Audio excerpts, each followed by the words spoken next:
What's going on, everybody? It's Franchise here, one half of the GOW, the Generation Wrestling Podcast. Today, no podcast, but I do have some WWE 2K25 news to share. Right now, we got three covers. The official cover is, of course, Roman Reigns, the Tribal Chief, the OTC, who had a hell of a run the last 4 years. He's kind of taken a step back a little bit in the bloodline storyline ever since he lost that title last year to the American Nightmare Cody Rhodes at WrestleMania in Philly.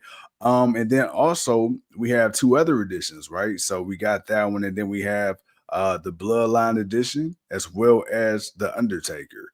Um, so I want to start by saying I'm a huge fan of all three covers. Okay, I love all three covers.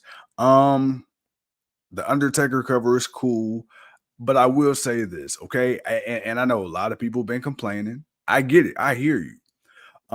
Because people are like, dude, how many times are we going to have the Undertaker as a cover star or just somebody who takes up so many slots and spots in the game?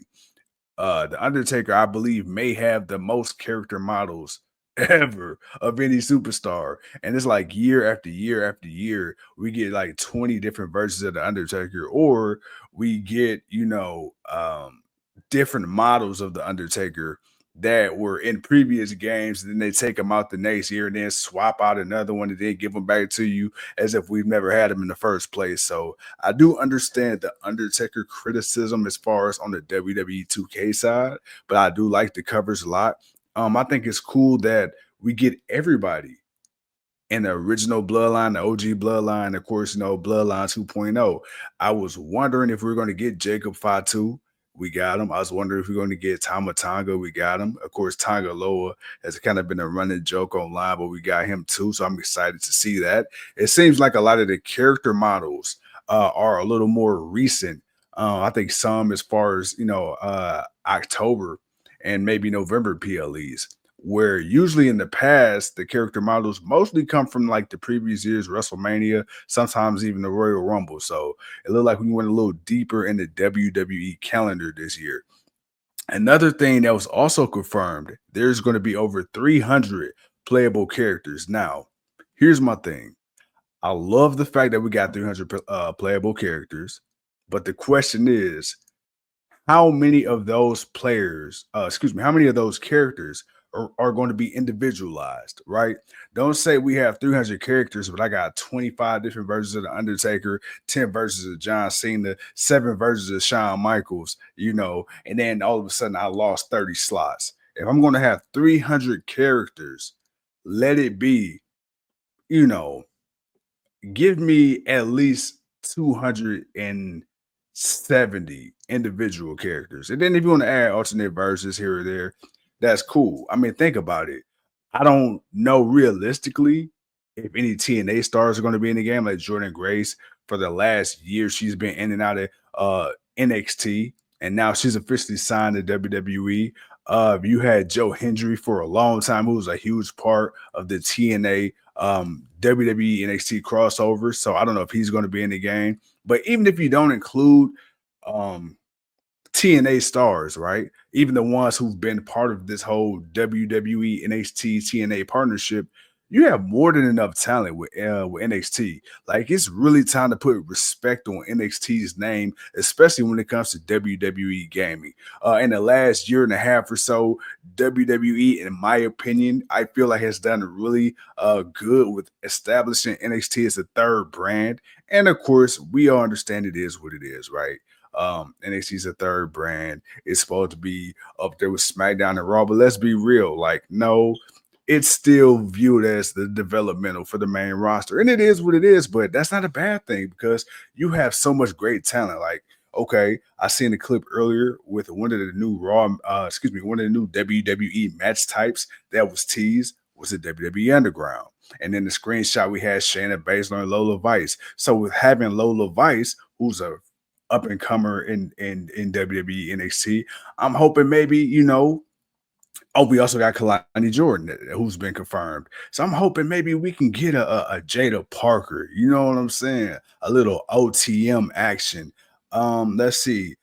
Jasmine Nix. We already got JC Jane, and there's so many other people. Obafemi, he's been confirmed. He wasn't in the game last year. So you have more than enough men and women on the NXT side to where you could really, really make this the greatest, most robust roster possible. I'm talking current WWE main roster, current NXT, and then give me a few legends, man. Give me a few legends. So we got that. Another thing that has been announced is intergender matches. Let me say this. Let me say this. I know for me personally, from a performance standpoint, AEW Fight Forever, I played this shit for maybe 2 weeks and I haven't really touched it since. Don't even think to even play the game anymore. But I will say, you have to thank AEW Fight Forever for some of the features we've gotten in WWE 2K the last few years. Like last year, you got the introduction of being able to throw weapons at people. And even though that's a small thing, it's still something that we probably wouldn't have gotten without AEW Fight Forever, or at least not at the time we got it. And then, of course, this year we get intergender matches, which is something that we tried to get last year or wanted as fans. And, you had people trying to mod and illegally make intergender matches. And of course, that just didn't go over well with the WWE 2K creators and the team and stuff like that. So we finally got that. There's supposed to be a deeper WWE theme playlist. So I'm curious of what that means. Maybe we get a lot more old school retro themes and stuff we can use. Um, and intergender titles. Yeah. So there's going to be specific intergender titles that you can put on the line if you want to have an intergender match. So I think that's cool, man. That's real different. And on top of that, too, I think with having intergender matches, it freshes things up because there's so many more, fantasy matches that you can have now that the men and the women can kind of cross over. I mean, imagine, Rhea Ripley versus, let's say, a Rey Mysterio, or, a Jada Parker versus, I don't know, hell, give me Jada Parker versus Drew McIntyre on something crazy, on something silly, but just, I don't know. I think that's cool too. So we got that. Speaking of new match types, we got Bloodline Rules match announced as well. I already said we had the Underground match announced. And then we got Open World. The one thing I really like about NBA 2K, and I know NBA 2K has been kind of getting a lot of flack over the last few years, but for me, the one thing I like, even though I don't really play this part of it, is the city, where you can kind of just walk around. You can go to the barbershop. You can do this. You can do that. So you're going to have an open world. This was going to be the island of relevancy. And it's going to be exclusive to only, they say next gen, but realistically it's current gen, because the shit been out for like, what, 4 years now. And that's Xbox Series X and PlayStation 5. So if you don't have those systems, you won't be able to play the island mode. So that's one thing. I'm kind of curious because I don't even think it's available on PC, which is like, damn. I will say this. PC modders for years have been really, really the envy of the console community, because if there's a WrestleMania stage that happens, or if there's AEW, whatever promotion, it's like as soon as you see it on TV, a few hours later, some PC modder already got it up, got the real ramps, got the legit trons and everything, and the music. And we can't do that. We're limited on console. So it's kind of cool, man, to have some console exclusive content.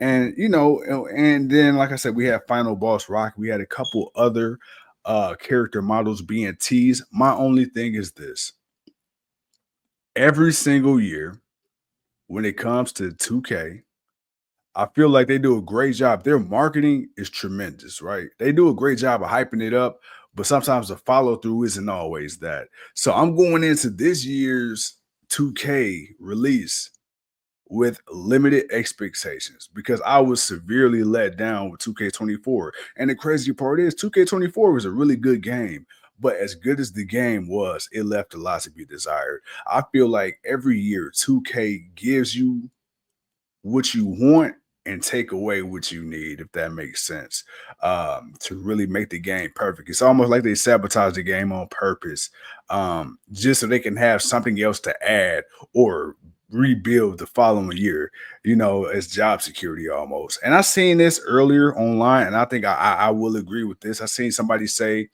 I'm tired of the yearly releases because it just seems like updated rosters with a few added, here or there features and gameplay and stuff like that. And you know what? I second that.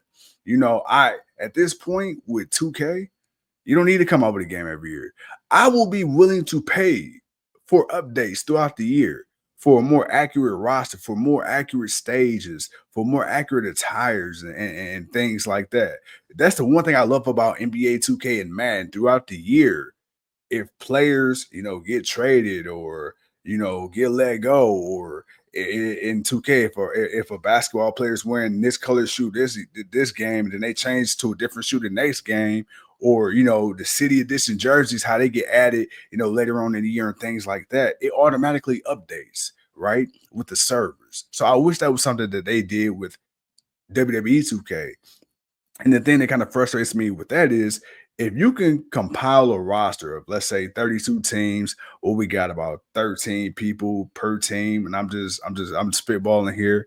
There's no way that you could tell me you don't have the capability to put in more talent um, on the game because of cutoffs, but you give me 25 versions of the same people. I don't have 25 versions of Michael Jordan. I don't need 25 versions of the Undertaker.